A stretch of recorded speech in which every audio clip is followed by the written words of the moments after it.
Okay guys, ito yung pagkukupra namin na muntikan pang naging abo. O, hilaw tuloy. Sige, agwat na naman lang kami. At yan nga, paspasan kami mag-agwat at may baga pa sa ilalim. Dahil nagiba na yung batangan ng aming kopra.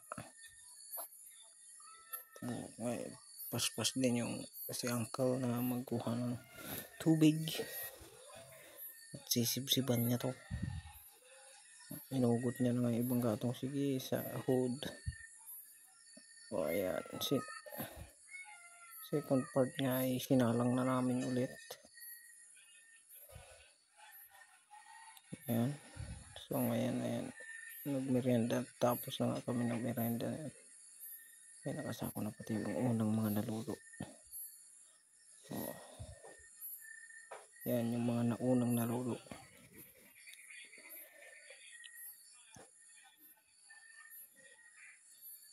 So, yan. Punta tayo sa pag-arunan. Okay. Ayan si uncle nagpapaliyab. Pagkat pasa yung lupa. Kaya mahirap pa apo yan.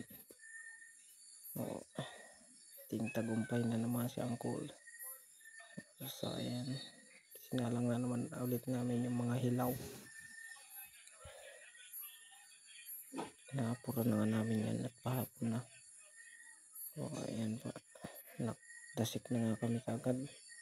Habang nakasalang yung hilaw. O, ayan o. Takitali yan si Dagol. O, si Guapo. O, yeah. Ito po ay taga-buka lang dyan ng sako. Okay. Yeah. Pati katawan nagmamantika na.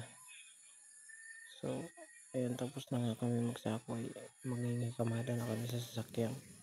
Bali 14 sako nga pala yun. Ayan, i-deliver na namin. Okay guys, let's go na. Kasakay na.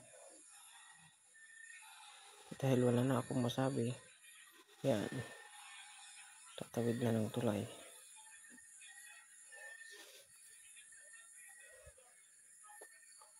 Punta na kami mag-deliver. Oops. Okay. Bali magtataplod nga pala tayo. Dahil wala na akong masabi, bigyan natin ng bityan. Putik.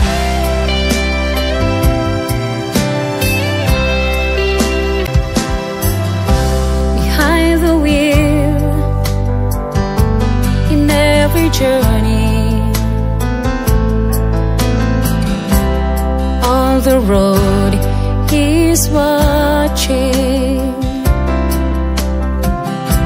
When I'm confused, in troubled time,